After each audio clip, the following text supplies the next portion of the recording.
साहित्य, पत्रकारिता, शिक्षण, सहकार क्षेत्रात गेली 50 वर्ष अविरतपणे कार्यरत असलेले ज्येष्ठ पत्रकार रवींद्र बेडक्याळ सर यांच्या उल्लेखनीय कार्याबद्दल नुकताच त्यांचा सत्कार राष्ट्रवादी काँग्रेस पक्ष ओबीसी सेलचे फलटण शहराध्यक्ष गणेश उर्फ बाबा बोईसर यांनी केला। तसेच यावेळी राष्ट्रवादी काँग्रेस पक्ष शरदचंद्र पवार पक्षाचे जिल्हा उपाध्यक्ष बाळासाहेब खलाटे पाटील यांचाही सत्कार ज्येष्ठ पत्रकार रवींद्र बेडक्याळ सर यांनी पुस्तक देऊन केला।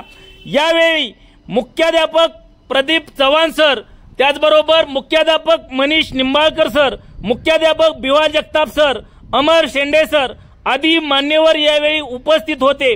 या सत्कारानंतर काय म्हणाले राष्ट्रवादी काँग्रेस ओबीसी शहर अध्यक्ष गणेश उर्फ बाबा बोईसर पाहूया। बेडक्याळ सरांच्या गाठभेट झाली आणि बेडक्याळ सरांचा माझा गेली 4 दशकाचा संबंध आहे जवळून आणि त्यांचं साहित्य क्षेत्रातलं कामकाज महाराष्ट्र पातळीवर, देश पातळीवर अतिशय मोठ्या प्रमाणावर त्यांचं झालेलं आहे।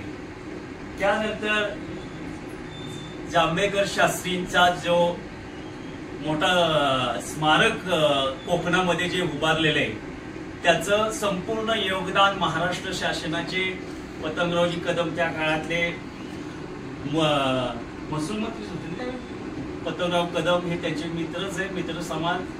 आज त्यांच्या वतीनं त्यांनी ते बाळशास्त्री जांभेकरांचं स्मारक कोकणामध्ये, की इतिहासाला माहित पाहिजे की बाळशास्त्री जांभेकरांचं स्वातंत्र्य मिळवण्यामध्ये किती मोठं योगदान होतं आणि तो धागा पकडून सरांनी केलेलं कामकाज आज विविध साहित्य क्षेत्राच्या महाराष्ट्र पातळीवरच्या कमिटीवर सर आहेत आणि सरांचं कार्य आज तागायत अविरत चालू आहे आणि त्या वतीनं त्यांची कुठेतरी प्रेमाची उतराई करावी म्हणून ओबीसी सेलच्या फलटण तालुक्याचा राष्ट्रवादी अजितदादा गटाचा मी अध्यक्ष झालेला आहे। त्या वतीनं सरांच्या गोड कौतुक ह्या ठिकाणी करावं, ह्या ठिकाणी मी बाळासाहेब खलाटे पाटील, राष्ट्रवादी पवार साहेबांची जिल्हा उपाध्यक्ष तसेच सरांचे स्नेही ह्या ठिकाणी आहेत, त्या सर्वांच्या साक्षीने मी राष्ट्रवादी ओबीसी सेलच्या वतीनं बेडक्याळ सरांचा सत्कार करतोय।